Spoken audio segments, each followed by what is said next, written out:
what joy lurks in every episode. The joy of Threcknose! I'm Captain Cocky, scourge of intergalactic bombers everywhere! And I am Buster Kincaid, the sidekick who actually saves the day. And I'm your pluggy secretary, Constance Goodgreg. And tonight's adventure, the Bride of Chaotica. Cosplaying captains, Photonic life forms. death rays, Rocket ships. pheromones, Cliffhangers. sassy Vulcans. Coffee black. Join our heroes in their ongoing battle against depressing Voyager episodes. Prepare for The joy of Trek.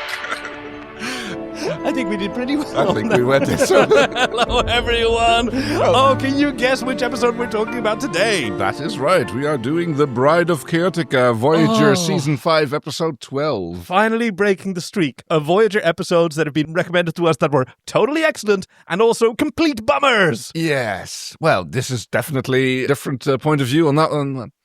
Bride of Chaotica was first aired on January the 27th of 1999, written by Brian Fuller and Michael Taylor, and directed by Alan Croker, and it is a whole bunch of fun. It is, absolutely. It's, Oh, yeah, not to immediately start with the trivia. So, while this isn't a bummer itself, we owe the existence of this episode to an unfortunate fire that occurred on the bridge set of Star Trek Voyager. Unclear, reports vary that it was maybe like a light caught fire when Rick Berman was giving an interview or the Starfield or something. There was a minor fire, but there was a major sprinkler response that caused a lot of damage. Okay. I mean, there are a few bridge scenes, but those very were filmed limited. weeks later. Oh, okay. So they needed to quickly, they looked at all the scripts that they had, and they wanted to get one done real quick that had a lot of action outside of the bridge that they could just knock out. I mean, there's astrometrics and everything else is pretty much on the holodeck, and aside from that one scene two scenes in the cafeteria. I really love how your brain works, that you sort of imagine that the holodeck is an easy set to film in, because you just walk into the holodeck and you tell it what you want it to be, and then you just film in whatever it is. I mean, no, it's my teenage brain worked like this as well at points. Well, I mean, anyway. I assume they had the Chaotica set more or less somewhere. I mean, it's a very simple set, really. I know, but they do a lot more here. True. Hey, what did people think about this episode? Oh, I don't even need to ask. Well, let's see. Den of Geek ranked it as the 5th best episode of Star Trek Voyager. Wow. Total.com rated it 10 out of 10, remarking this is simply an enjoyable episode of Star Trek, despite some misgivings about it making sense, and commending Mulgrew for a stupendous performance. Oh my which God, I yes. absolutely agree on. And in 2019, CBR ranked Bride of Chaotica as the best holodeck episode of all of Star Trek. Arguments can be made, but not by me. They highlighted it as an example of the series having fun with its goofier side, which is absolutely true. Yeah. I've said it before. Early Voyager had these episodes that were like the golden age of science fiction. Astounding stories from beyond outer space. Pulp magazines like that. People aging in reverse and timey-wimey stuff that was way beyond the sort of mellow silver or mellow science fiction that we're used to from the Next Generation, when you have stellar things and whatever. And it kind of faded out. It never really committed to doing just gonzo stories like that. But I do really love it when they come back. Well, this is definitely in the gonzo story side. So there's one more person who has an opinion about this episode, which really matters. Who recommended it? Yes, let's go find out. Today's episode, Bride of Chaotica, Star Trek Voyager, Season 5, Episode 12, was recommended by... Should I do a voice for this? I don't know. Should you? Okay, well, sometimes our beloved listeners who send in recommendations, they record their recommendation for us. Chief Greg invites them to, if they feel comfortable with that, if they enjoy that, then they can do that. Yes. And otherwise, we do the readings here, just in case. So... I'm an audiobook narrator, and I have recently developed a voice that I call Bishonen Morgan Freeman. Okay.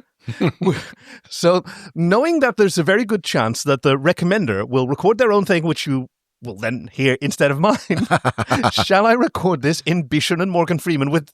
Go for it. Also the risk that now that will be... Okay, fine. Nobody will ever hear it other than we.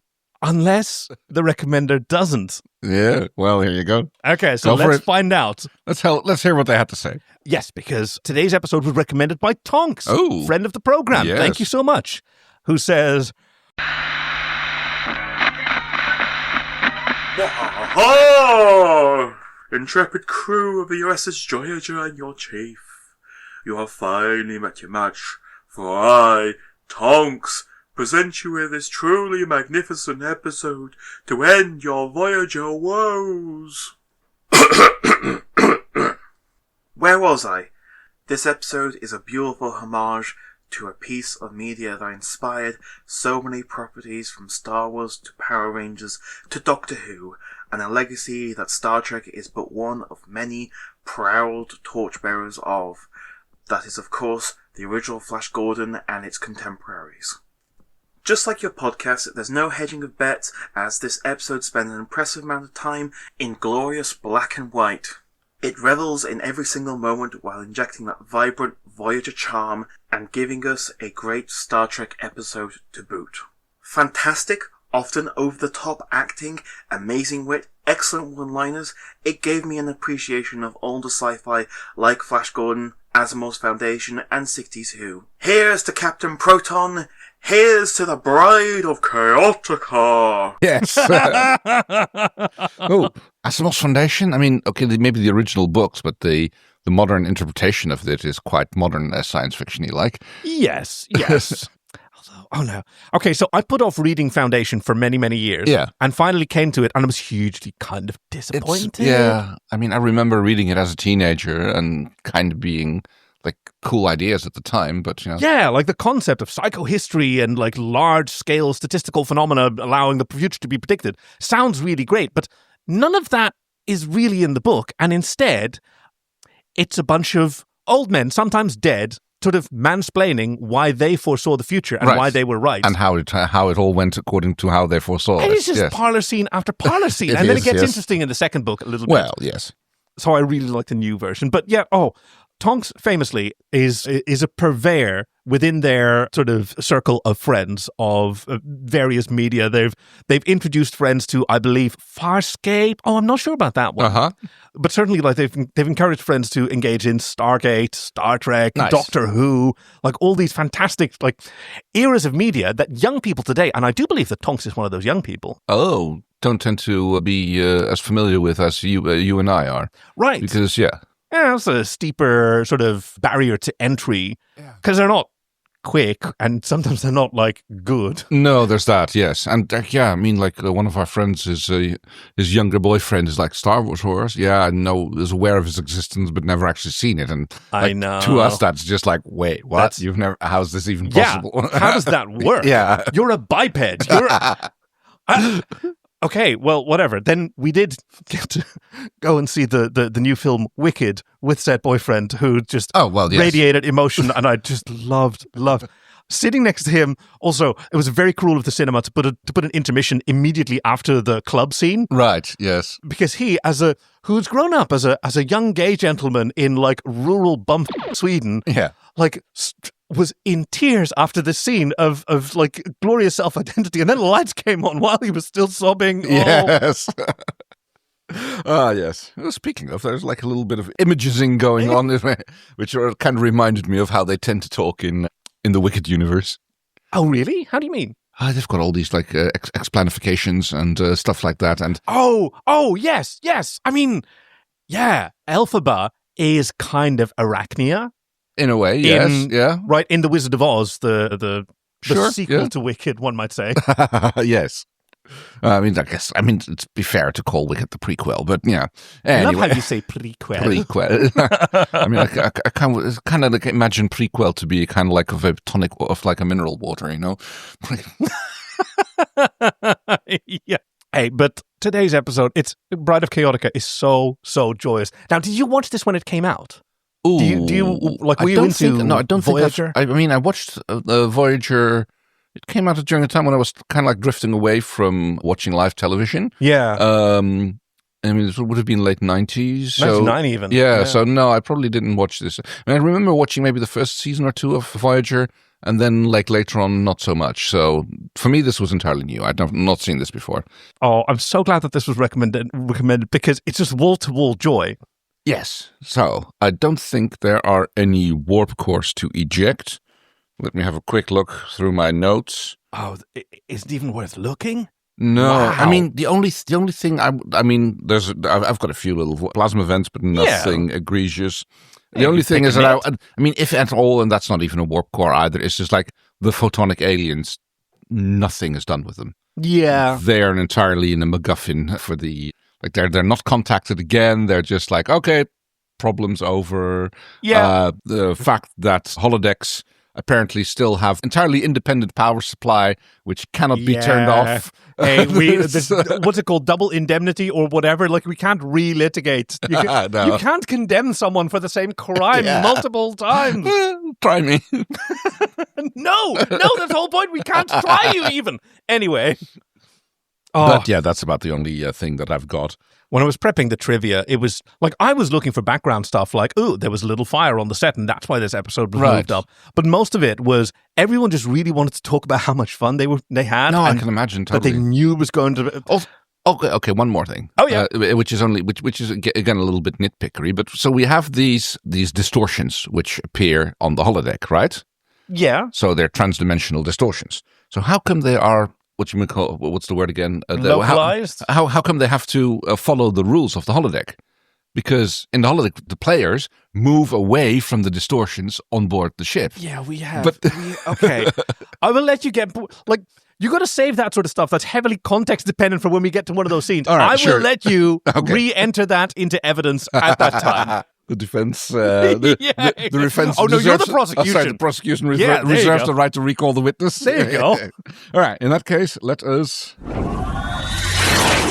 warp into the episode, and we. The Adventures of Captain Proton. Yep. Yeah. So we open to the scene of Captain Dr. Chaotica. Is it Dr. Professor? Chaotica? You never know. It even says right here on the screen, Rabbi Chaotica. Dr. Chaotica. Right. No, it does say so on the screen. Is in his lair. He is like watching. Oh no, that's Captain Proton, who is watching the Fortress of Death or Evil or whatever it's called. Look, Fortress of Doom. Harry and Tom are watching the recap. Which involves Dr. Chaotica is about to sacrifice Felicity Good Boobs. Yeah. Which is her only line. Well, she repeats it several times, but that's literally the only thing she ever says in the entire episode. What a scream queen. It's fantastic. Also, of course, pastiching an unfortunate period in human history where in fiction, women's roles were relegated to victims, abusers, that sort of thing, instead of fully rounded. But anyway... His recap's always so inaccurate. Which is true. I mean, I've noticed that they still do that, in TV series, that you go like, hang on, that's not exactly what happened. Yeah, but mostly like through context, through like alternate juxtaposition or maybe some slightly different editing to the lines that were said. Yeah. But like entirely new shots generally don't appear because they'd be hugely confusing and upsetting. Yeah. Especially in today's media where, we binge watch and our memory is much better. Very true. But yeah, I mean, it's easily summarized away as... cliffhangers. Yeah! The lost art of hyperbole. Yeah. So, yes, they are recapping the episode. So the Captain Proton is once again going to Planet X to fight Dr. Chaotica. Yes. Yeah, they just sort of launch in. And then we'll figure out what needs to happen because as soon as they... Begin chapter 18. They get a message from Dr. Chaotica. On the imagizing. Imagizing? Yeah. There you go. Who instructs them to surrender. Yes, but no, not going to happen. So apparently the Miss Good Boobs has been promised to Queen Arachnia. Because Dr. Chaotica is still courting Arachnia. She's apparently a character that I don't think has been mentioned before. I mean, that's how it goes. Yeah. Like they've always been at war with Eurasia. That's how it goes. This is an era of media that we're actually. I mean, I'm unfamiliar with. Like, yes, this was the 1940s, 40s. So in the way that there were radio serials, like radio plays that would take place over multiple episodes, were fairly cheap to produce. Yeah. And television hadn't really taken off yet. There were these, they're called, Republic was a studio that made a lot of them. And so King of the Rocket Men was the first serial with a character actually called Rocket Man. Right.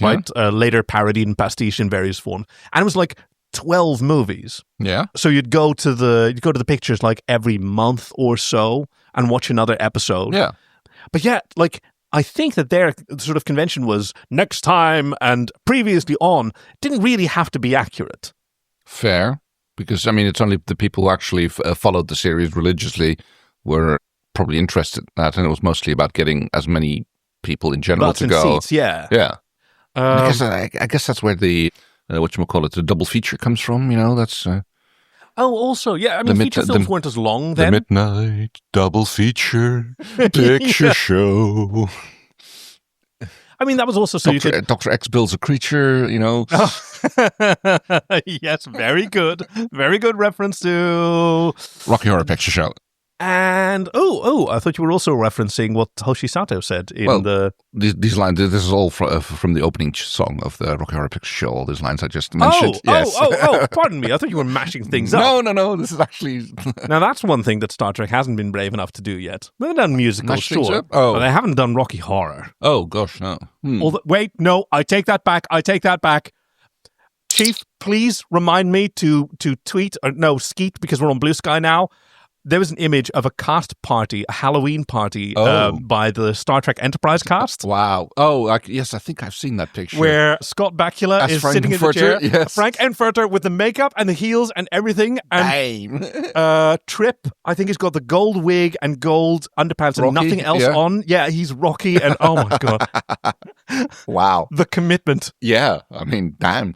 I wonder if Scott Bakula did his own makeup or the makeup department did it for him. I can't imagine that they didn't get the makeup department to do that. But I also can't imagine that Scott Bakula can't just straight up do Rocky Horror and has mascara set. I mean, let's see. Who else famous do we know? What's the guy from Gladiator again? I think... Russell Crowe. Russell Crowe. I think he did the Professor in a Rocky Horror picture show production. Yes.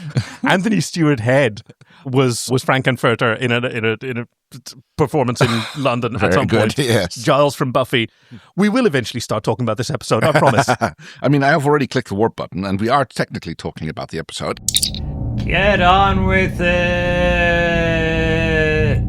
They get hit by the death ray. Oh no! They're going Steering down. jets are on the fritz! Oh, all these beautiful images, and they have to look through a periscope to see the mountains coming toward them, and everything's shaking. In all fairness, there are actually no exterior shots of the rocket ship. The only time we ever see the rocket ship is on the scope of the Dr. Chaotica. Yeah, there are no dramatic shots. They are just like crashing on onto Planet X. I assume they've already had Planet Y and Planet Z, or maybe they're in for successive episodes. They went for Planet S, Planet 3, and now Planet X. They do mention the name of the other planet that they were in episode 16, but yes. But even though the landing gear is jammed, and then Tom hits the console, and Harry helpfully also hits the console. Yeah. So I'm wondering if Paris likes this series so much because he gets to play with actual buttons on. Oh, yeah. I mean, that's why he built the Delta Flyer the way it exactly. was. Yeah, he likes the twisty knobs and buttons. Right, speaking of twisty knobs and buttons, Harry Kim wants to get it on because he's... Hey, I thought you said there were slave girls in this chapter. Uh-huh. Hey, after he remarks that... Planet X looks kind of familiar. What was the last place we went to? Yep, and it was the Mines of Mercury, and this is very recognizable to Star Trek fans. The same set. The Planet Hell set used many, many times on Star Trek The Next Generation. Fair, yes. Some of the props are recycled. Later on, we see Rabbi Chaotica's throne was also used by the senior minister in Distant Origin, the one with the dinosaurs. Oh, very nice. I mean, I guess that's the prop department's job, you know? It's like reuse things without being too obvious about it. Yeah. I mean, there was one point when I think we were watching Battlestar Galactica, and I started recognizing the interrogation room chair. Oh, right, yes. Which is this sort of really spare-looking metal chair, and suddenly you see it everywhere. Yeah, Hawaii 5-0 in the 80s. You see it in the. I think I even saw it there. Isn't it just an IKEA chair? I don't know. It's aluminum. I've actually sat in one. Right. I wound up in Vegas and got taken out for breakfast, and I was, whoa! It's one of the chairs. Yeah, my companion was real confused by my excitement. What are you on about? Yeah, I have that effect on people. So yes, however, fortunately there's no volcanoes, and yet there is a tremor that runs through the holodeck. And then there's this gash up in the canyon, and it's in color. It's purple and it's shiny, and then we cut to the credits. Which we did not skip. I never skip Voyager. I just enjoy it so much. Turns out that the holodeck has already been locked out because he tries to. Computer, end program. Unable to comply. Holodeck controls. So it's like it's kind of weird that they don't respond and the holodeck controls are offline, but there's apparently an access port on board the rocket ship, which they kind of physically have to go to. Which is okay. Do you want to start your litigation here? No, it's fine. Because, in the Next Generation, it is sort of established that the room is actually not that big, right? Yeah. And that you're prevented from moving, and that new sort of illusions are placed in. So yeah, that's the point. If there's an actual physical subspace distortion, then that would be stay in the same place, and it would be in frame wherever you are on the holodeck. Yeah. So sometimes things that you see are like three-dimensional holograms. Yeah. Sometimes they're replicated objects that you can touch, and sometimes they're just images on a screen, and it happens seamlessly to you. Right, and especially later on when there are two scenes happening at the same time. When the captain is in Dr. Chaotica's lair, and Paris and Kim are on the ship. So they must be in the same room, literally standing only meters apart from each other. Yeah, with some kind of holographic membrane between them. Exactly, somehow does better sound dampening than the walls between the bunks can manage. That's mainly a problem on the... and the Cerritos. I was going to say chorizo, but that's the Cerritos. Thank you very much for correcting me. On the bridge, which I don't know is chronologically the first time that we see the newly reconstructed bridge after the little fire. Oh, right. They're not having a good time.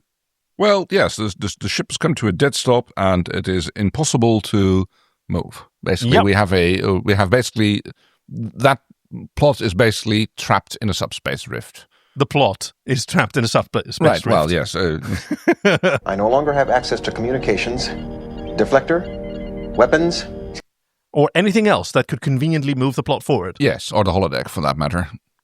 On the way to the rocket ship. Yes. Captain Proton, and what is Harry's character again? I don't know. Something Kincaid, maybe? Because that was in the opening script. I think so, yes. It's like, we could just call him Short Round. No, hold on, no. Oh, yeah. Because he's an Asian. Well, I mean, he's the sidekick for Harrison Ford in Indiana Jones, and the Temple of Doom, which is actually a great reference because that's exactly what they do. They pull an Indiana Jones here because they're confronted by Dr. Chaotica's minions. Yeah, Lodznak or something. Mindicates. Proton! And they just simply draw their weapons and shoot them. Yeah, after saying, we don't have time for this. Exactly. While he's monologuing about how he survived the last time he died, and they straight up shoot him. There's a savage double tap as they're walking past these corpses. Oh yeah, well they're not corpses because they're stun rays, I suppose. Okay. Because Lorzak or whatever his name is back later in the episode. Oh yeah, that's true. He just like any good villain in I guess from that era is like nobody dies for real. I mean like. That'd be a waste of a costume. Chaotica literally says it, like death has no... oh, yeah, absolutely. So you got to figure out where and how he regenerates, or they just conveniently forget about that every time. And then next time he's got his fortress back and his death ray reconstructed. And it's fine, because that's what you want to see, and we built the sets and the costumes already. Yes. Regeneration, I mean, that's exactly what happened with Doctor Who. Right, yes. Right, the concept of regeneration was just an invention there, of course, it's to actually make it easy to switch actors. Which we can do 12 times. That'll be enough for the run of this series. And then they go well, maybe not. Maybe that was just a temporary limitation. Yeah. As if anyone believed that the series would just end after 12 regenerations. I mean, in all fairness, they managed about 40 years before they ran up against that limit. Yeah, true. So, I mean, arguments about the correct numbering. Oh, of course, yes. Go pretty extreme. In fact, Tonks, who recommended today's episode, has I believe Tonks, in fact, did a whole, I think it's called The Pilgrimage. Right. For a new fan who starts with Doctor Who from the start. And then continues all the way through. That's from what's still available, I think most of the first season is gone. Yes, true. Quite a few episodes have been lost. Some of them have been rediscovered, just found in attics on VHS tapes that someone took home with them. Oh, I mean, that's pre-VHS. So, a lot of archival film was first transferred to VHS, right, and archived that way, and then later the VHSs were unfortunately reused because it was a very expensive resource. Oh, right. And nobody needs this old shit. And, new programs were recorded over them. So whole eras were lost. Yeah, definitely. I mean, the same happened in the Netherlands with certain famous series at the time, which, only secondary material is still available because, if it was... The memories of people who've seen them. Well, but also occasionally little bits and fragments were used in promotional material or other things. Oh, right, yeah. So that's all that's left, which that's been preserved, but the originals have long gone. The dark ages of television. Yeah. So there is a bit of faffing about trying to first warp, where fails, impulse fails, thrusters kind of works, but then as they get up to the edge of the, it fails as well. Yep. The reactors at critical. Reactors at critical. Yep. Abort! But... Yep. Oh. I noticed a fun little special effect. You can see the impulse engines on the back of the warp nacelles really glowing. Really, really glowing. They're a good old glow. They're really being strained to their capacity. Which I wonder if a new special visual effect was filmed or... if they just did Okay, so the process that Industrial Light and Magic invented for the Next Generation that made it look so amazing was to film each model shot several times. Right. One of them with an exterior light, one of them with interior lights, one of them with the warp engine lights, right, reflecting also on the material, and then those could be layered over on top of each other in various... basically masked out and... Didn't even need to. Okay. They can just do positives because they were all against black. Oh, fair enough. So they can overlap one another, and then they had one green screen as well, so that they could pass in front of planets. But so what you could do is you take an existing set of these plates, they're called, and you could possibly overlight or overemphasize the right. specifically. Yeah, so you want the engine glow, a bit more engine glow, so you turn up the brightness on that one, and very clever. Yeah, I wonder. The astrometric set is getting a lot of good use here because now you explained it's we can't do it on the bridge. Yeah. So for some reason, everybody is talking things through in astrometric. So there is basically, as B'Elanna says, run aground on a subspace sandbar. Okay, so there's a screensaver of Voyager running behind Janeway and Paris, and I wanted that screensaver so much. Because it's Voyager with all these 3D graphics and it's spinning around. I'm it's so cool. A little bit of imagination of how the warp field is folded around it. Oh, yeah. I wanted that so badly to have that running on my Windows 98 PC with a 15-inch monitor. Put it on screensaver 4. A lot of less gay viewers, or perhaps more gay if they're female identifying, probably were paying less attention to the screensaver and more to 7 of 9's. Or very rare but very fetching blue and grey sort of athletic wear outfit that she's wearing. It shows off her assets. Yep. And her talents.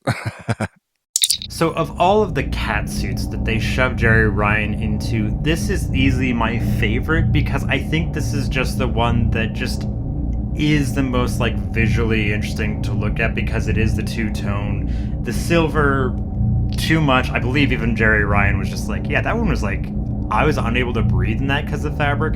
The brown is fine, but this one is just it's so visually interesting and I really like it. I love it when she gets to be in just a normal uniform later on in a couple episodes, but other than that, this one is my favorite one. It actually feels a little Galaxy Quest now that I think about it. But yes, apparently we are already 3 days in, and it hasn't. Oh no, wait, that's Captain Janeway talking about her previous experience. Yes, because what she says. A few years back, when I was a science officer on the Albatani, we tried to navigate a dense proto-nebula. It stopped us dead in our tracks. For 3 days, we attempted to force our way out, until we realized we were trying too hard. because the very process of running your engines created more friction. Yeah. And maybe that's what's happening here. So that's what they're going. That's not what they're going to try, and they're going to try, and they're going to fail. Yeah. As we So, learn. Kay, Yes. having seen this episode, Uh-huh. what was the actual cause and how did they resolve it? Sorry, the actual cause of what? The actual cause of their having run aground and how do they resolve it? I think they resolve it by shooting the death ray at the right. aliens. So yeah, at the photonic aliens. Dr. Chaotica Yeah. and the photonic aliens leave, and like nothing is done with this actually, and it's fine. It turns out, like throughout Star Trek, it's always been fine. Yeah, oh no, there's magic rocks that prevent beaming. That's fine. Only as long as I need to for the plot. Yeah. Because, meanwhile, on the holodeck, which is still running all this time, oh yes, 2 photonic beings beam down from they sort their... of jizz out of their. No, it's more like a beam down. Like, I mean, it's very slow, and they do look spermatozoic until they form into dudes. 2 guys in very classic 30s suits. Yeah, hats wide lapels suits. on their shirts. Yep. Excellent. Fedoras. Yes, these are fedoras. And they get brought to meet Dr. Chaotica. Yes, they're seized by Lonzak or Loznak's Lonzak, forces. apparently, yes. And brought before Chaotica. Who has to admit that he escaped. Oh, that's a good sound effect. Yeah. And he's about to be forced to pay for his incompetence by being seized by the robot. Satan's robot. Why is it called Satan's robot? It's called Satan's robot. I know it Kate. is, but there's nothing you can do about it. You can ask all day long, and it'll still be called Satan's robot. Why is it not Chaotica's robot? It's Chaotica has Satan's robot. I don't know what to tell you, Kay. You should have watched the other 17 chapters, I guess. I suppose so, yes. I mean, I just don't care. Do you know that this is Lieutenant Ayala, a background character that's appeared a lot? Lonzak. I was going to say his face looks familiar, but the actor. No. Chaotica. No, the robot, Satan's robot. So Tarek Ergin, I think I've never heard the name said, so I'm not entirely sure how it's pronounced. Played Lieutenant Ayala. Like by the end of Voyager, he was the background character who'd appeared the most in all of Star Trek ever. And now he also appears as Satan's robot. What a job! The guy in the suit. What a job! Okay, so I can already just imagine the weight of that, the bulk of it. You can't really move a lot with it, but I can just imagine still enjoying how ridiculous of a role that gets to be. Like, you get to pretend to be like a serial, like radio program, TV program, whatever, like robot. It's so pulpy. I would have so much fun with that. I hope that he enjoyed it as much as he could with the practical limitations and frustrations of that costume, because it's amazing. So, the aliens are brought in, and we get a very strange exchange because they demand... Identify yourself. To which Chaotica replies... You insult me! But he complies anyway. Yes. Well, he's not going to waste an opportunity to self-aggrandize, is he? Fair. I am Chaotica, ruler of the cosmos. Contested. I mean, he doesn't rule Earth, he doesn't rule Arachnia, so it's a little bit, He encourages them to kneel, which they seem to refuse to do, or maybe, as photonic creatures, they just don't know about knees. I guess. Well, I mean, they pretend to know about knees. They are walking around, but yes, they have come to investigate. They are like, oh yeah, we found this like photonic thing here, and we are now here from the other dimension, from our dimension. Yes, which to contact other photonic life forms because they're explorers. Yes, and one of them meets the demise, which is often meets explorers. They get shot by strangers. Yes, to Constance Felicity Goodboobs' Yes. There we go. One of the 2 gets shot and disappears. The other one manages to beam himself out of here. Yeah, he's got a handy-dandy little... what are we going to call that thing? It's a it's like let's just call it a tricorder or a light corder. A photonic screwdriver. A photonic screwdriver. How about that? Yes. To which coward is what Chaotica thinks. Like, I mean, yeah. To be honest, like, you just shot his companion. It's like you were probably going to shoot him as well.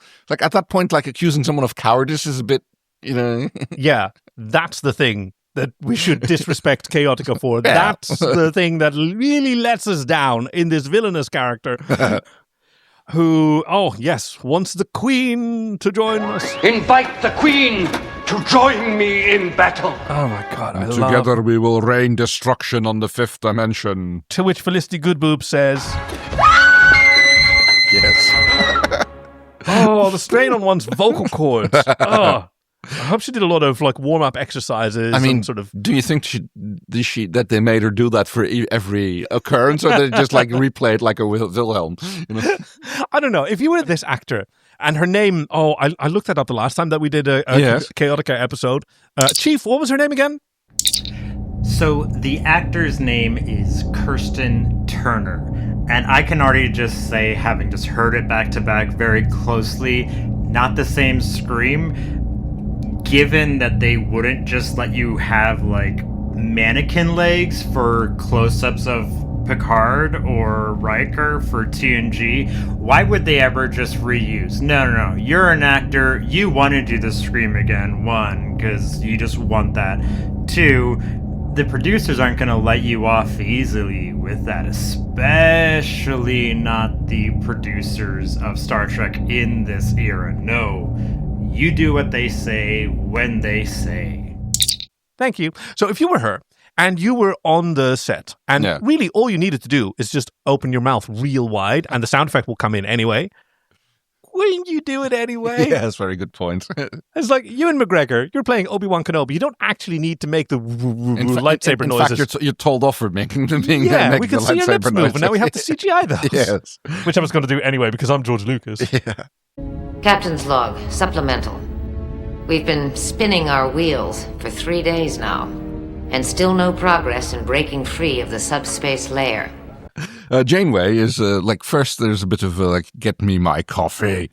Yes, she says very clearly. Listen to me very carefully because I'm only going to say this once. Coffee. Black.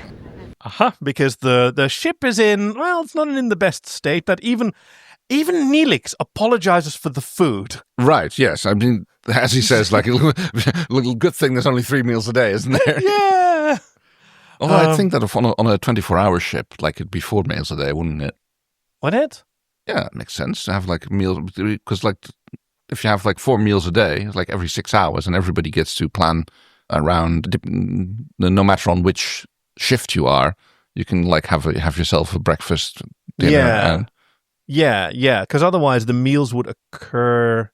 Otherwise, night shift doesn't get lunch. Night shift doesn't get lunch. No, that's true. Yeah, okay. Yeah. If you only have breakfast, lunch, and dinner at the normal hours. This is a horrifying realization. How do they actually do this? No, okay, so let's imagine a scenario. There are 3 meals a day, and these are the boundaries of the 3 shifts. Yeah. Right, so everyone has a meal either at the end of their last shift, at the start of their shift, at the end of the shift, and then before bed. I guess, yeah. Assuming that you have 8 hours work, 8 hours for relaxation. I mean, traditional ship shifts are more 4 hours on, 4 hours off. Yeah. So...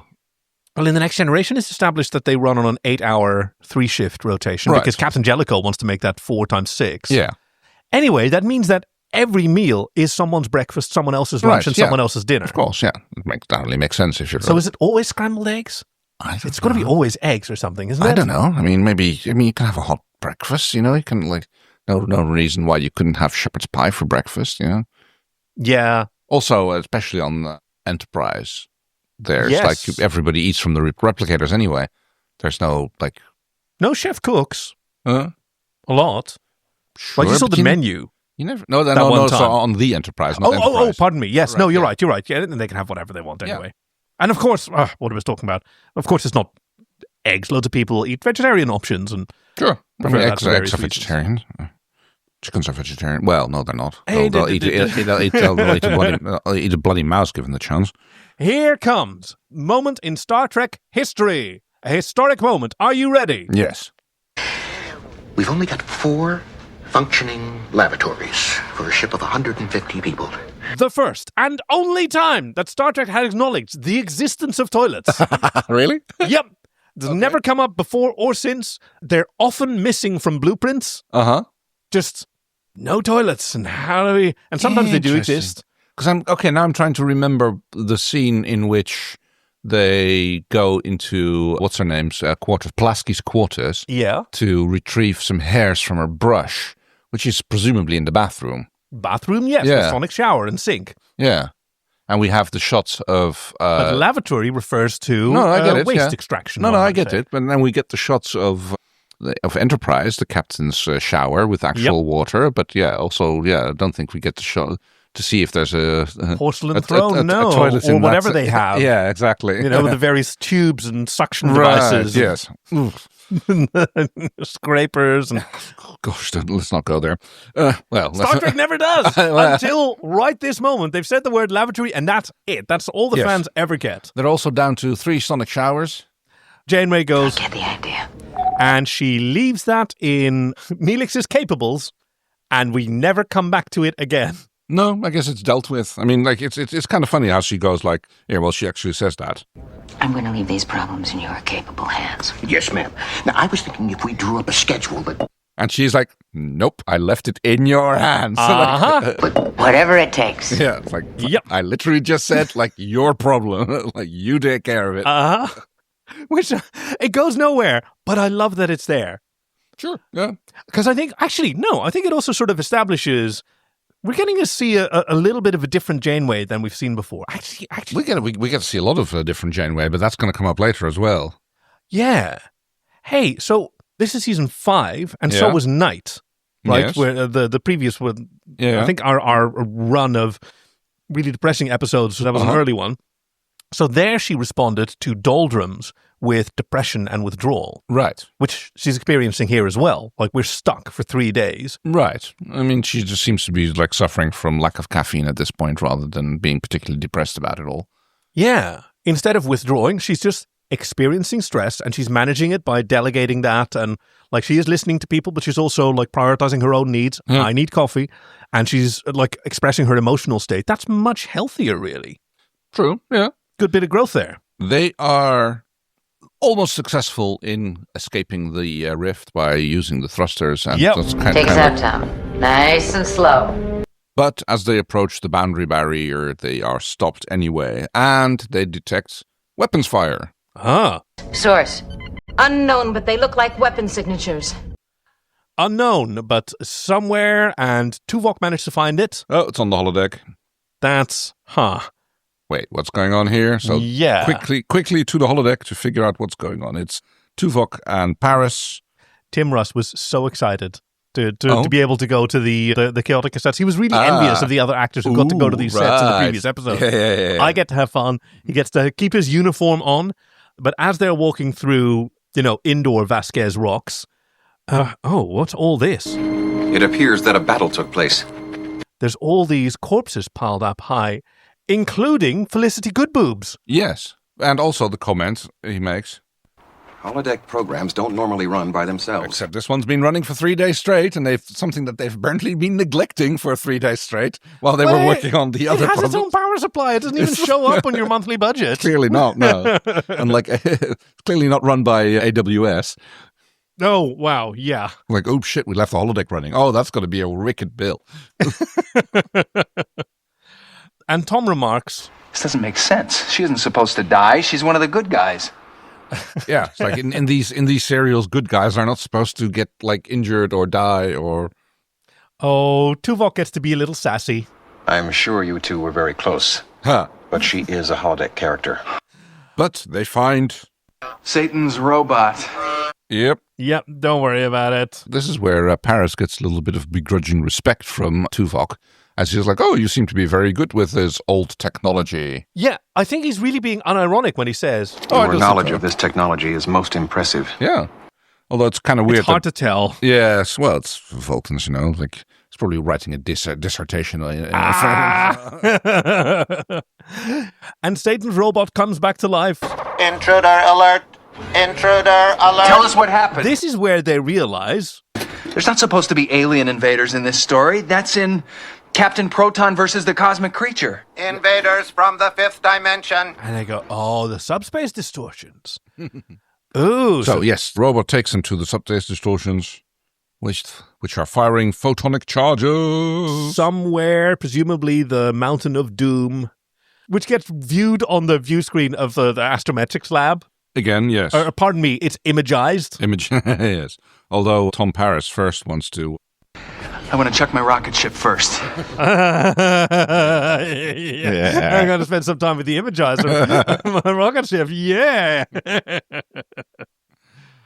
Okay, so they have no idea where these things are coming from. Yes, Harry is watching along with Seven and seeing Captain Chaotica monologuing and also going like, what is this with these aliens? It makes no sense. Seven is also really snide. Yeah. It seems your infantile scenario now poses a security risk. Kind of always is. Supposed to be a little harmless entertainment. Mm-hmm. I mean, Seven's always a bit of a downer Debbie. Yeah, until you read her, as many people did, as a person on the autistic spectrum. Oh. With just very different response to social cues and the like expressing their opinions. In this reading, she's not trying to be rude. She's not trying to hurt anyone's feelings. She's just Dutch. Really not. Well, that's also a very good one. Yeah, exactly. A trait that our people are known for as well. But, let me see. Then there's something about... It's a message to Captain Proton from the President of Earth. Yes. Oh, yeah. He gets a telegram. He gets a little ticker tape telegram out of his rocket ship. That's not how ticker tape work. Isn't it? No, it just basically writes down Morse code, so it doesn't kind of actually come out with. Actually, later ticker tapes might have done so. I also think it's kind of funny that he's reading out the message quite slowly, much to Tuvok's chagrin, and Tuvok tells him to summarize it. At which point the ticker tape doesn't start running faster, but Tom's telling of what's going on is definitely getting faster. But it's such a good joke, making use of the stop. Chaotica at war with aliens from fifth dimension. Stop. Must strike now to disable Death Ray. Stop. Yes. But it's he's been asked to summarize a message as it is coming out. I haven't read the rest yet. Yeah, It's anyway. Do you want me to just make it up? I'm not ChatGPT. Right, yes. So, yes, they are going back to try and get things going. Apparently this war is being gone on for quite a bit now. Yeah, they're trying to figure out what this means, that there are these aliens. Oh, does it maybe have something to do with the subspace rifts? But then oh god. The Satan's robot says, Invaders! Intruder! Quiet. Invaders. I'm going to say it anyway. But he does so quietly. He doesn't just... Invaders. He will get the last word in. So, one of the invaders, the invader seems to be the surviving photonic being. Yeah, Costello shows up saying that... You have killed 53 of my people. Yeah. And Tuvok instantly assesses correctly, okay, this is a first contact situation, lowers his weapon, instructs, and he's the security officer, right? Instructs Lieutenant Paris to do the same, and introduces himself. Everything you see here is a simulation. And they're like, no, you're the No, it's not. Yeah. You're the simulation. You don't show up on any of our sensors because they are photonic beings, and now the prosecution may proceed. About what?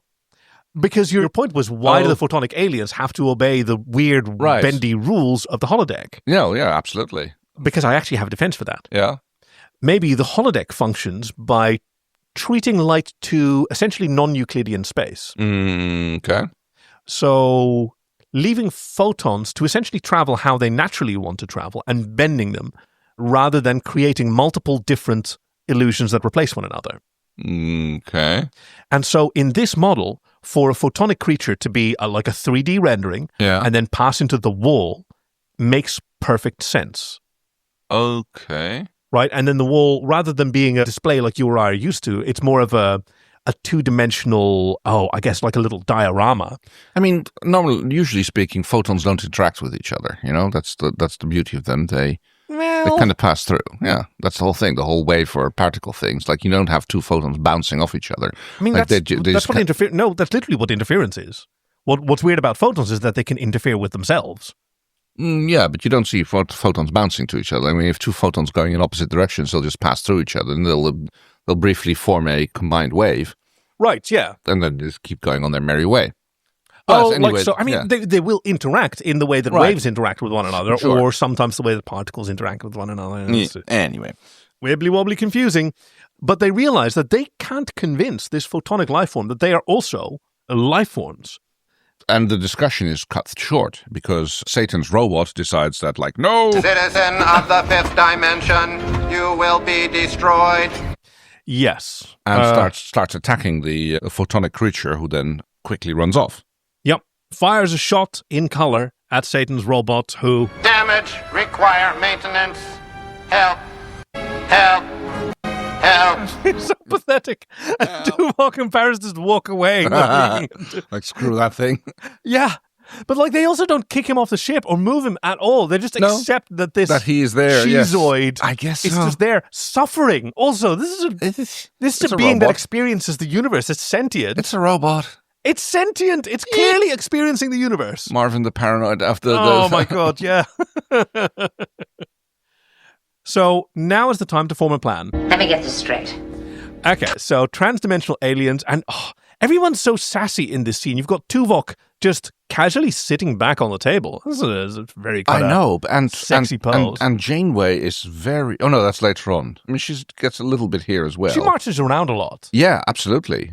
I mean, yes, she is very sassy or very playful is more how I would describe it. Yes. Everybody else is much more dour and morose. Right. But I guess that's what we saw in the mess hall. She's under-caffeinated, a little bit overstressed, but that's not folding in on itself and becoming self-destructive. She's just a little crabby. Well, no, absolutely. And here she is, like I've got it written down as smarmy, but she's very playful is probably a better way of saying this. Yeah, I think you're right. Because that's one of the ways that you can respond to getting inundated with other people's shit. You know, as a commander, that's what's happening all the time. Like, Neelix is not the only one to come to her with problems that she doesn't have a solution to, except to, like, listen to them and decide whether delegation is appropriate or whether they need additional resources, and to just make those over and over again. And every time that it happens, right, you know this from your own work experience, right? You get really annoyed and okay, I can crush this down, or I can find a way to let it out. Yes. That we can share, and that's like a little bit of humor. Can you tone it down a bit? Like, no, this weapons-grade sarcasm is load-bearing for my psychology. Yeah. Like, you're at a 9, I need you to be at a 6. No, I think 8 is the best I can do. Okay, fine. I'll take 8. So she's at an 8 when it comes to sass. Yes. And I think Tuvok is like at warp 10. Just the fact that he's sitting... You know, he's not standing upright. He's got his butt up against the table. Yes, not at attention. So much disrespect to the furniture of Voyager. Let me get this straight. Transdimensional aliens have mistaken your Captain Proton simulation for reality. Yes, ma'am. And now an armed conflict has broken out between these aliens and Chaotica's holographic army. Yes, ma'am. His army of evil. Yes, we have to play by the holodeck rules, basically, which is more or less what most holodeck episodes amount to. Like Once that threat is gone, it's a good bet that they will leave and close up their portals. I mean, that's how the situation is resolved. Yeah. They're just like, oh, well, yeah, the threat to their existence is gone. We can't turn off the holodeck because... Yes, but no connection is established between the transdimensional aliens and them being stuck. No, absolutely not. Those are not established to be related to one another. So this is the scene where Tom sort of acculturates everyone to how things work. Well, he's been attacking the aliens with his death ray. It's a shame we don't have one. Now, forget about what it's called, Tuvok. He describes all the terminology, but that there is an internally consistent set of rules to this universe that we kind of have to follow. Yes. He's got a destructo beam on his rocket ship. Even to the point where, Well, we'd have to knock out the lightning shield first. A force field. Yeah, now you're catching on. Yeah. Now you're getting it. And he says... The destructo beam on my rocket ship can disable the death ray, but only if someone gets inside the Fortress of Doom and can shut down the lightning shield. And who's supposed to do that? Well, it's going to be the only person he would trust enough to let in there is Queen Arachnia. And... Who's going to play her? And she looks around. Janeway looks around at the rest of her crew, who all sort of pointedly look back at her. It's the role of a lifetime. Captain, Need I remind you that we have exhausted all other possibilities of escaping this layer of subspace? Yes, and as she goes, like, her response is basically... Oh, no. Oh, no, not happening. But she's bent around easily enough to... Everyone wants to help her. Tom is going to talk her through what she needs to know. All right. I'm a size 4. There we go. How do those sizes work, do you think? I have no idea. 4 does not seem like enough of a number to describe someone's proportions. I'm not entirely sure. I know. So let me think about it, because now I'm thinking to Devil Wears Prada, where I believe there's like a constant. There's a constant struggle. I think that the main character is also a size 4, which the very gay chief courtier from is like I'm sorry, they don't make runway clothes in size 4. You know, it's like size 2 is considered fat in runway. Oh dear. And right at the end, it's like ooh, I'm a size 3 now, which is like. Oh, body image. How wonderful. Yes, that's the one thing I don't really like about that movie. But other than that, it's a fantastic performance by Meryl Streep. Oh, and who's the young woman? Who's the lead? Don't know her name. Oh, I know her from things as well. Chief, what was the young woman in The Devil Wears Prada? Anne Hathaway.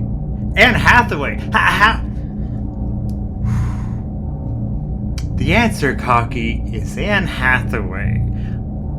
I'm just gonna sit here and just fume over forgetting Anne Hathaway, okay, it's fine. I just adore her and think she's fantastic. So I remember her. It's fine. I'm judging you a little bit here, Cocky, just a little bit. Thank you. Or I should just say woman, actually. Well, then who's the woman in Devil Wears Prada? Glenn Close. Yeah. Never mind. There's quite a large female cast in there. In fact, like the only main character is like the very gay gentleman who is the chief. Did you say courtier or courtier? Courtier. Oh, okay. I mean, it's also a bit of a courtier. Yeah, right. To be honest, yes. And the other, I think the only other real male character is her boyfriend. Okay. Who is literally the boyfriend. And been a bit since I've seen that film. It's well worth watching. We have another thespian who's preparing for the role of a lifetime. Again. B'Elanna comes to visit the doctor. Yeah. Very confused, like, why do you need me? Apparently he needs her to help adjust his program to fit in, which is kind of weird because we know from the fact that the holodeck can affect the doctor directly by making him chromatically comparable to everybody else. Yeah, but he's specifically wearing his mobile emitter now. Right. and B'Elanna asks, What are you going as, the Emperor of the Universe? Well, I've been forced to scale back my role in the interest of credibility. And, okay, do you believe that he's making a joke or that he seriously asked if he could be the Emperor of the Universe? Ooh, I think he's making a joke because it's kind of like, I mean, he should know that like established canon for the Captain Proton universe is, that the Chaotica apparently is a ruler of the galaxy. Yeah, but just the cosmos, not the universe. Right? Between cosmos and universe. Don't like the Star Trek writers don't know. And so President of Earth is about like as good as he can get, you know? She fiddles with his mobile emitter, and break a leg. Yeah. Lucky that this isn't a German speaking ship, because there it's not just break a leg, it's Haus und Beinbruch. Yes, break your neck and a leg. Both of your legs, yeah. Woof. Do you know what the origin of this is? Ooh, I mean, break a leg is the basically what the understudy says to the main the main actor. So like break a leg. Yeah, exactly. And then I can take over the role and your paycheck. Yeah. But yes, I mean, Haus und Beinbruch, I know that as from my skiing days as a kid in Austria. Like, oh no, that's like, no, it's just for the theaters, not when you're skiing. It's like literally, it gets used there as well as a as a sort of knockwood. Exactly, yeah. It's like if you wish someone the worst in the hopes that it doesn't. It's kind of like reverse jinxing it by saying it out loud. It's like you remove the jinx. But considering the number of like serious injuries related to skiing, like they must have realized that pattern doesn't hold. I don't know, maybe it's prevented even worse, you know? There's a fun walk and talk where Paris is preparing Janeway, and she's really, she's paying attention. I'm listening. Oh, yeah. And she actually really is internalizing all of his suggestions. Yes, so he basically tells her a little bit of how to act, how to speak. He's a megalomaniac, so call him sire, and... Now remember, it's ray gun, not phaser, imagizer, not view screen, earthlings, not Terrans. Now it's tricky. Because in our modern continuity, Terran specifically refers to the mirror universe Terran Empire, where the humans are xenophobic. Yes, but this predates that by 2 decades. Oh, no, actually. Oh, I don't know for sure. Because the mirror universe was established in the original series. Oh, right. Well, I mean, so in the 60s. I mean chronologically, in recording chronology, not in... But yes, you're right. The Terran Empire would be, that's a pre-original series, so that's 100 years before this takes place. Yep. Yeah. Janeway doesn't want to take it too seriously because, the safeties are on. It's a holodeck. It can't be hurt by weapons. Right. Fun assumption. Yeah. That doesn't mean that you can't be restrained or thrown into the dungeon of pain. The dungeon of pain. This is how you've been spending your free time? Yeah, the dungeon of pain. Yeah. Judgmental much, I mean, I guess we know that there's a very strong culture against looking at other people's holodeck programs. Yeah. It's the same taboo as if someone hasn't cleared their browser history, you just go ahead and clear that. And I mean, we see that in the episode where Chakotay eventually goes through Balana's holodeck history. Oh yeah, it's a pretty serious violation of private activities. This visual will not translate, and it's when he hands her the pad that shows the specifications for Arachnia's costume. Yeah. And you see her just go, what the fuck? And you can't tell whether she's upset or really thrilled. Yes. It's a fantastic costume. I mean, because when we go back into the holodeck, the Temple of Doom is slightly on fire. Yes.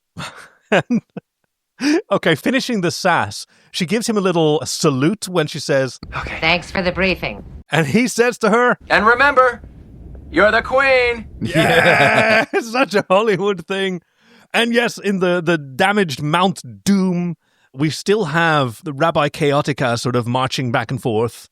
Citizens of the fifth dimension, your feeble attacks are nothing but pinpricks to me. I love the fact that apparently he has a universal microphone which allows him to talk to anybody everywhere. He can use it to address the entire Earth or the entire universe. It's got some sort of space radio, and it puts an echo behind his voice. It's really dope. It's specifically mentioned, but Tom actually mentions the name of it at some point.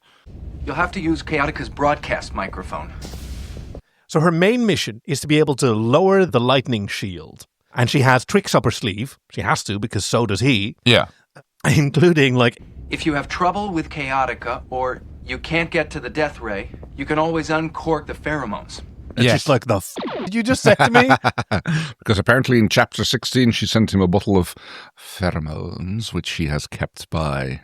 Yes, and I'll just preempt all the plasma vents by biologists and people who know about this sort of things. That's not how pheromones work. Well, and also humans don't do pheromones. No, we do smells. Because there's a difference between a chemical that one organism released in order to directly trigger a response in some other organisms, the way we use hormones within our own body. Yes. And just individuals having particular responses to other individuals smelling a certain way. Right. Yeah. Right? A reproductive sense, estrus, urine, sweat, various other things that, that can turn people horny or off or whatever. Those are smells, and pheromones are really quite different. Right, yes. So, in comes the captain dressed as Queen Arachnia. She's and it is amazing. Is that an outfit? She wears it so well. And she sort of stands like Angelica Houston as Morticia Adams. A little bit bent backwards, yes. Hand on her hip, yeah. Slutty little hip cock. And she's got these, it's a 1930s silhouette. Yes. Which is sort of a gown, but that really sort of tightens the legs quite a bit. Mm-hmm. And emphasizes the waist and this massive shoulder piece which she has sticking out behind her. Oh my god, it's glorious. It's also transparent, like webbing. Yes, I think it's more sticks or something, but yeah, something along those lines. And the close-ups that she gets, she's got a boob window in her dress. Yes. That she uses to great effect. I wonder if she's on heels. I mean, she's always on heels, but like even more heels. She's got her hair done up like almost like beehive style. Oh, it's black. She's got black hair, which is just a glorious look for her. Is an historic occasion. Yes. And she flatters him. She says, I've always admired your clever fiendishness. Yes. And he responds, Your taste is exceeded only by your beauty. He gives her a quick little tour of the area. So, this must be the death ray. And he this is how that, my dear, is the cradle of persuasion. Which is basically a torture table. I mean, it's kind of got the rolly up end, which is, I guess, is the rack thing. Brain probe. Pain modulator. Impressive. What about the lightning shield? I was like... Yeah, she keeps coming back to that. So it's like the Family Guy joke about some Asian gentleman being a secret, like, Chinese spy who keeps just, like, casually, can I take your order, please? And also, do you happen to know any launch codes? Wow. But she also uses to extricate herself from his romantic advances because he's sort of Pepe Le Pewing. A little bit, yes. But anytime he gets close to like kissing the back of her hand, she peels away. No, what about this lightning shield now? She deflects, yes. What about the launch code? I see you've kept my pheromones. Yes. She didn't take him for someone to be so sentimental, which he says, Your perfume inspires me. Yeah. Bet it does, you foot weirdo. Hey, no kink shaming here. No, not at all. But he's a foot weirdo. Yes, we don't kink shame here unless you're into being humiliated, in which case you're a nasty little pervert and you should be ashamed of yourself. Yeah! I wonder if it's really nice to be into foot stuff. Like, it's not a thing that I'm into, but like that seems like an unattainable and like, I guess, yeah, fun kind of activity. Like there's all sorts of things that are, God, I wonder what are the more inconvenient. Nope.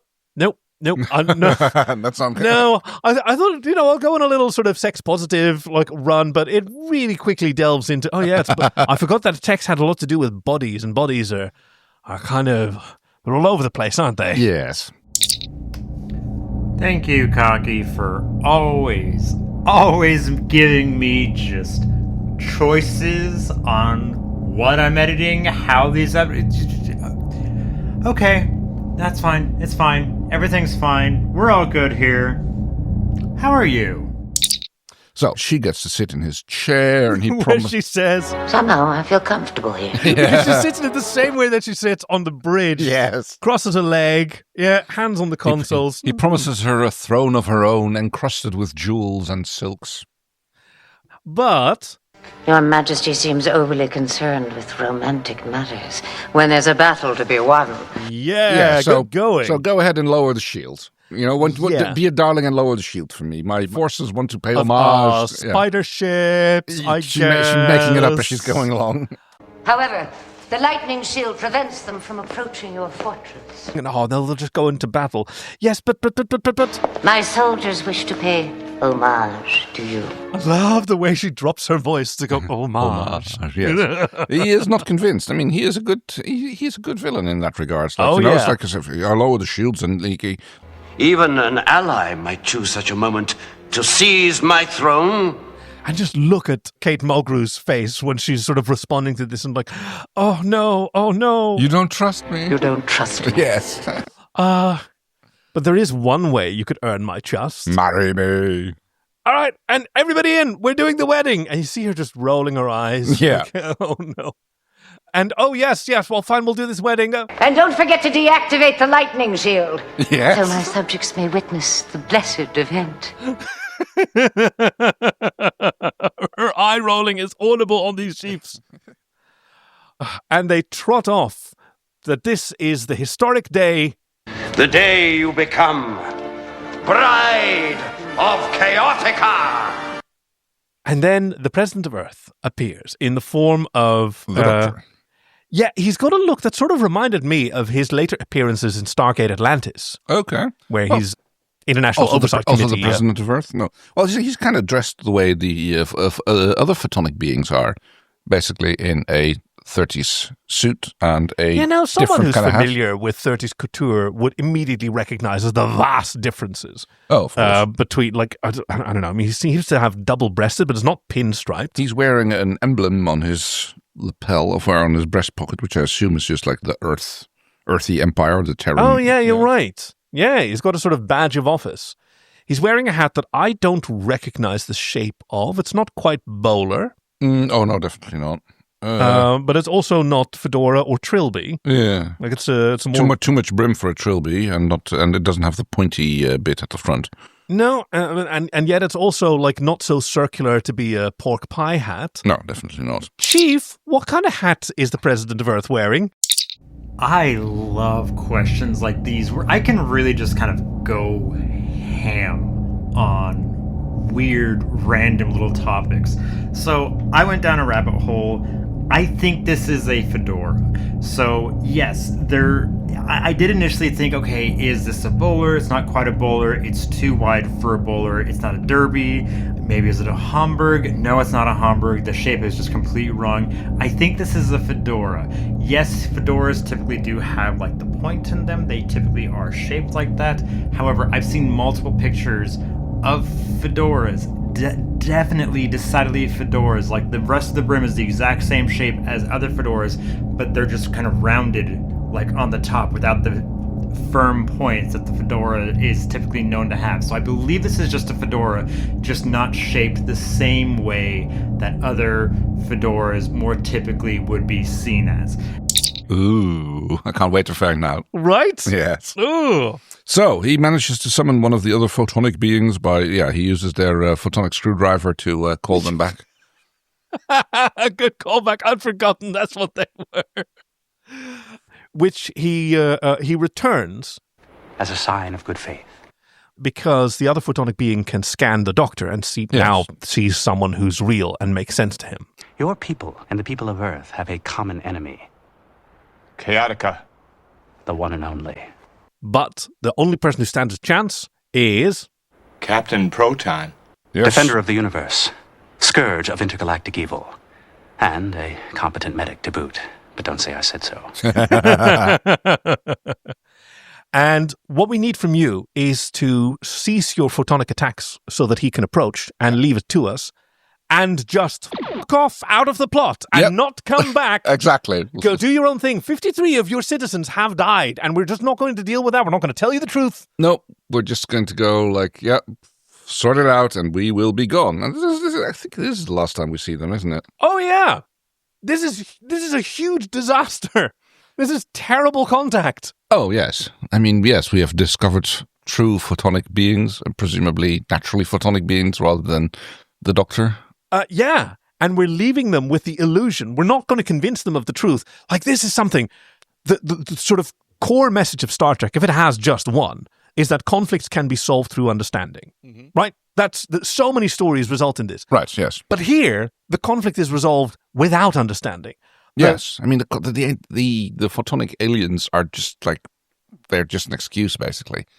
I'm even thinking about it in terms of like the reality of this. They could have taught these explorers about like material life. Right, yes. Right? And they don't.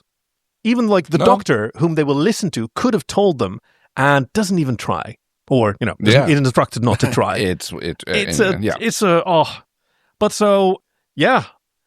The Doctor marches off with great purpose. Who then marches on board the Captain Proton's rocket chief, a little bit self-important because... Isn't anyone going to sing Hail to the Chief? I used to hum that whenever I had an American boss for a few years at a time. Whenever he walked onto the floor, I used to hum that tune. Oh, and Tom is being a bit of a grumpy Gus. He is. As a matter of fact, as soon as this is all over, I think I'm going to delete the whole program. I am done with being Captain Proton. Yeah. It's like I'm not going to finish chapter 19 through 26. Boo. Or however many of them there are. But they have one more thing to do, and that is their attack on Mount Doom, the mountain of torment. But let's get this thing in the air and hope Captain Janeway is giving a command performance. Which she absolutely is. She is she's knocking it out of the park. She sees the wedding ring, which she's meant to give to Imam Chaotica. You just keep changing his religion, aren't you? Yeah, I try to be. I don't know a lot of titles for he could be. He's Swami Chaotica now. There we go. I mean, they actually find a little bit of connection in how about you have to do everything yourself, right? It's just that, as a fellow ruler of the cosmos, I often have to do things myself. Oh, yes. Because of the incompetence of your inferiors, no doubt. Yeah, assuaging his concerns, why do you keep asking about the launch codes? I mean, lightning shields. Here we get to see the outside of the rocket ship on the imagizer of Dr. Chaotica. Oh my god, it looks amazing. It actually looks like it's like a hologram coming out of the tube. It does a bit, yes. I guess they would green screen that in, maybe? Something like that. It was just a TV screen. And while he's distracted... Target his rocket ship! She sort of shuffles over on her gigantic heels and judo chops the guy. Yes.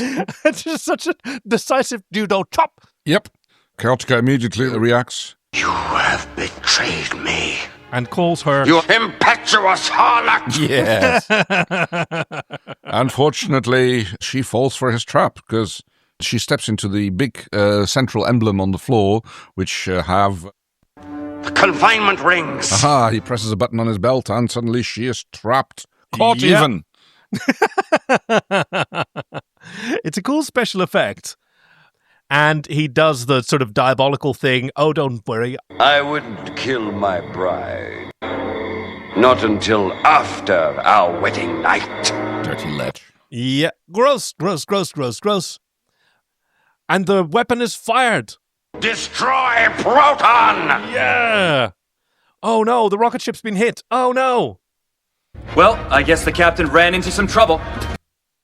But the alien weapons fire is decreasing. They're shooting back with the Destructo Ray, but they're not having any effect because the shield has not been lowered yet. The Doctor is instructed to press the Destructo Ray, the what? The big button in the middle of that panel. Yeah. And he's about to reach for it, and they go... Clear the panel!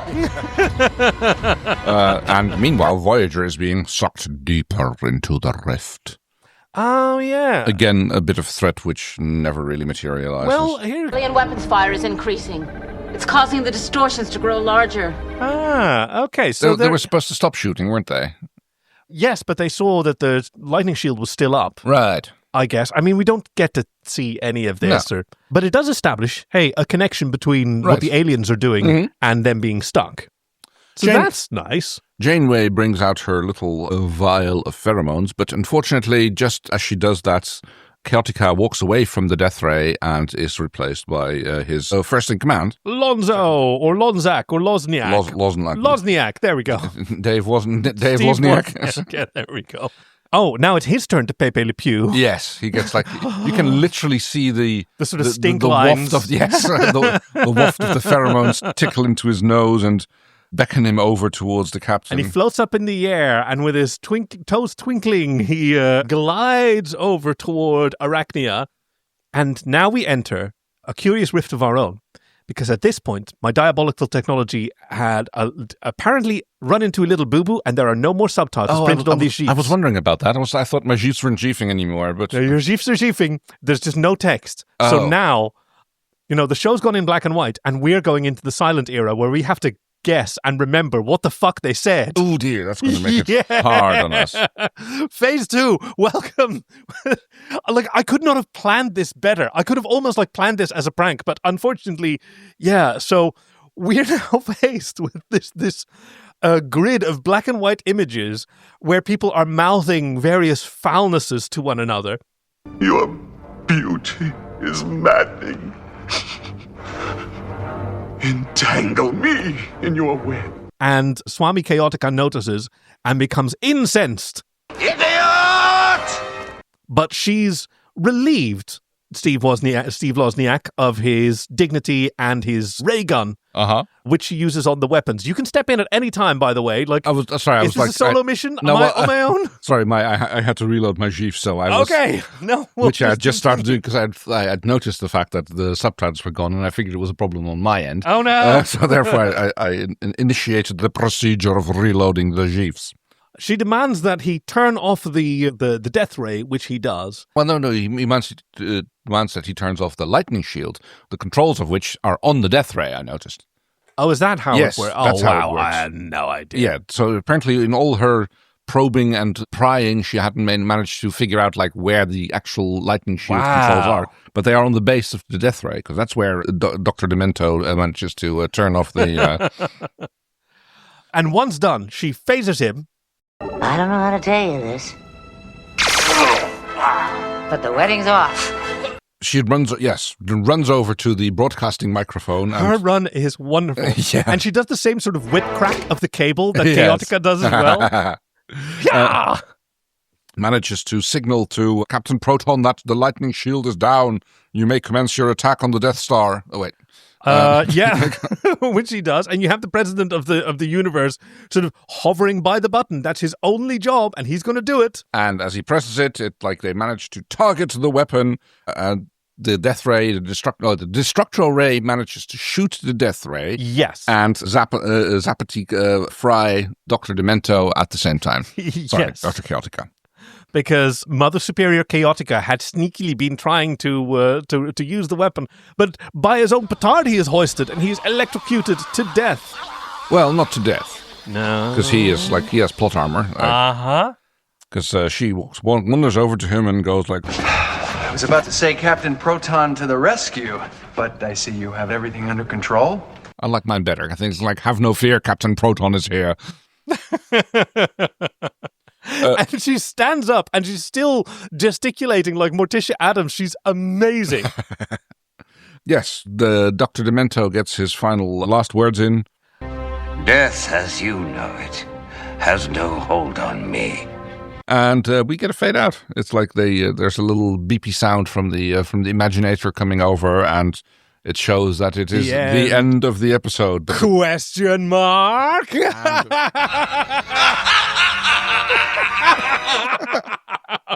Really, really well done. Very good. So, this was so much fun. Thank you, Tonks, for recommending it. We really needed this. We really needed to be reminded that Voyager is more than just one emo. I mean, they're great episodes. Don't get us wrong. But good grief. A little bit of relief was very much welcome and very much appreciated. I think that could also have been, that was probably some other holodeck program. Oh, a little bit of relief is very much welcome and appreciated. Well, yes, version 3. Who's on holodeck cleanup duty? So, what did you think was so fucking cool? Where did one begin? Where do you even start?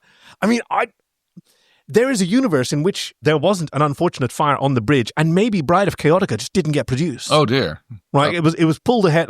It might have been on the schedule. It might have been on the schedule to be developed. It might not have been fully written yet. But yeah, I'm really glad that there was an unfortunate safety incident that resulted in this. I mean, it's kind of glorious, right? That it was never. It was never. I mean, they must have kind of like had it on the shelf, or did they just like literally throw out an entirely new idea? That's not the impression that I got. Reports vary. Okay, but I guess that this goes for a lot of like how television was produced at the time, right? You have to do 20 episodes in a year. You have to have just a constant assembly line, of scripts going through and being ready on time because we have to shoot. Yeah, I mean, you can't really have them all ready beforehand. I mean, that would be. Unworkable. So you I guess need so many days to shoot these. I mean, it's like we do with this show. We have a little buffer of our own, so to give the chief a buffer for his editing, and he has a buffer between the time that he finishes editing and the moment that the show airs. So yes, which collectively form the swirling temporal vortex. Yes, and there's various other factors that contribute. If I did not have a buffer, I would go insane. I cannot imagine how people can do this kind of work and not have a buffer. No. Take my buffer away from me, out of my cold, dead hands.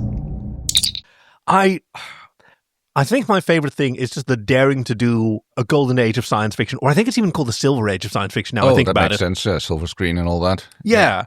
To do more of those stories, which Voyager did so well. Because, Star Trek can be anything, and now it's camp, right? Sure. And the next one, it's going to be hard science again, and it's... Well, sorry. Star Trek is never hard science. No, you're right. Does it never come close? It's a lot, but it's never hard science. Does it ever come a little bit close? It tries to, but it doesn't. No, it's true. But it is fiction with consequences. And yeah, I know. I could talk about like Janeway's hair or the costumes or whatever, but I just like that these stories are part of Star Trek, thanks to Voyager. Well, mine very firmly goes to Queen Arachnia's dress. Yeah, my God. That's definitely what meant to be my favorite here in this episode. Okay, if it wasn't, I was going to scream at both of you. If neither of you mentioned that was one of your favorite things, I was going to scream at both of you because it had to be, like, I would have had to jump in here because it's incredible costume work. It's so arch. And Kate Mulgrew loves wearing it. You can see how much she loves wearing that damn dress. Love it. Oh, she's also like the Martian woman from Mars Attacks, the Tim Burton film. A little bit, yeah. I can see where who straight up had the huge beehive hair and also that weird sort of... Don't run, we are your friends. What a film. So, I guess that means we have to talk about the deleted scene, because... Captain's log, supplemental. Which scene was shot and left on the cutting room floor? Oh, it might have been an entire episode. Oh. Let me see. Yeah, after this, the photonic aliens don't know that matter exists. Yes. So they must still be going over their logs and like, hang on. What the frack just happened? Yeah. The president of Earth, he didn't tell us about these illusions that he threw up. Wait a minute, he was lying to us. He got us to destroy his enemy for him, and we just let him? No, we have to reopen this portal. Where did he say he was from? Earth? Great. Now comes the great photon war. Oh, damn, yes. We are going to manipulate the sun into actually. First they have to discover matter and then realize that sometimes photons are produced. I mean, what would a sun look like for a photonic being? It's just right? Well, yes, but no, I'm not even kidding. But it's just there's a lot of photons there just doing things, not just the ones that are being emitted, but also the ones that are part of the. Apparently, it takes quite a long time between a photon being created in the center of the sun and it making its way out to the outside. Because inside is all sorts of soup. There's plasma and whatever that means. How long does it take? I don't know. I think it's something on the hours or days even. Wow, that's crazy. Yeah, absolutely. It's because once it's out, it's 8 minutes to get to us. Exactly, yeah. Totally. So How about you? My missing scene is, again, it's also going to be another episode, but it's going to be called not Bride of Chaotica, but Chaotica versus Frankenstein. Yeah. or maybe Son of Chaotica. That would probably be more appropriate, I think. Oh, that's troubling to think about from an HR standpoint. But it's where Chaotica and Queen Arachnia have gotten it on, and now they have raised a little psychopath of a son who is following in his father's footsteps and trying to take over the Captain Protons. Yes, and he's played by a digitally youngened John Delancey. Oh, very good, yes. And this is the origin of Q. Yeah. Okay, I'm on board with that. I was going to go. We're going to get maybe a 20 years later, Tom Paris or what's the name of the actor again? Robert Duncan McNeil. Yes, exactly. They're basically doing a Picard-like thing, but then in then in the Captain Proton universe. Oh, that's awesome! Oh God, yes, I'd love that. And gosh, shouldn't we all be grateful that this happened in Tom's holodeck? Little fantasy, and not in Harry's slave girl with their clarinet tricks fantasies, which would have resulted in a very different kind of conflict that maybe we wouldn't have enjoyed so much as a Star Trek episode. Who knows? So, let's see. The chief has prepared for us a little trail of breadcrumbs to hopefully lead us to what is going to happen next time on an all-new episode of Star Trek. And we've got to figure out a way to do this because you always introduce this really well. Yeah. And then I pull the brakes because we also need to re-mention, thank you, Tonks, for recommending this wonderful episode. And also for the wonderful intro, which I don't know whether we heard your own mellifluous voice or whether anybody else outside of Kay was tweeted to Bishon and Morgan Freeman. We'll save that for another time. Hey, and if you'd like to send us a recommendation, if, like Tonks, perhaps to take pity on us and give us something fun to do, or, like so many have previously done, to share some personal insight that we also really, really deeply enjoy, please go to joyoftrek.com/links, where you can send us a recommendation, or you can join our Patreon, and you can see a lot of fun gifs from this episode and others. Now, the next episode's clues start with... My ears are less likely to draw fire than yours. My years or ears? What do you think? I thought it said ears, so it's either going to be Ferengi, so it might be a DS9 episode, or... Oh, wow, yeah. Or is it an original series Spock comment? Oh, actually, yeah, that's also very possible. Yeah. Right. Oh, how fun it is to make fun of other people's physical properties. Join me in a drink to celebrate our mutual dissatisfaction. That sounds like a Quark line. Oh my God, yes, it does. See, when it started off, I thought, oh, I'm going to recognize this. I think that's Clint Howard, but no, it's not. All right, let's see. Clue 3. Have you ever known a Vulcan who wouldn't lie to get what he wanted? Oh. Okay, no, now we're back. Yeah. Vulcan's line. No. I think it's... Yeah? Original series. That sounds like a McCoy line. Could well be, huh? The ball's in your court now. Oh, It's a human expression. It means the next move is yours. Still nowhere closer. No. I mean, that could even be a Quark line. It could be, yes. There is another option. Someone I've dealt with. A pink skin. Oh! He's proven to be quite even-handed in dealing with Vulcans.